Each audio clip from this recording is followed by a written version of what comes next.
তো দেখো বন্ধুরা, এখন বিকেলবেলা ঠাকুমা নাতি দুজন গুটি গুটি পায়ে বেরিয়ে পড়েছি বর্ষায় ছাতা মাথায় দিয়ে। কেউ হেসো না আমার ছাতাটা দেখে, হ্যাঁ ছাতাটা একটু ফুটো আছে। ঠাকুমা নাতি দুজন বেরিয়েছি, দ্বীপ ওদিকে পড়তে গেছে আর একটা ছাতা নিয়ে। যাই হোক, এখন এই যে নাতিবাবুকে দেখে একজন এও যা হয়তো একটু মজা করলো, ওকে ছাতাটা চাইলো, বলছে আমি ভিজে ভিজে যাচ্ছি, আমাকে ছাতাটা দে। তো এ দেবে না।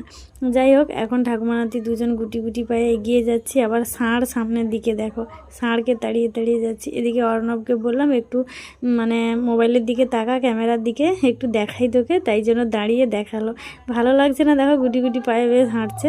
এই সময়টা এখন আরও ছোট আছে, ভালো লাগছে। এরপরে যখন আর বড় হয়ে যাবে আর ভালো লাগবে না। এখন আধো আধো কথা বলে, এটাও শুনতে ভালো লাগে।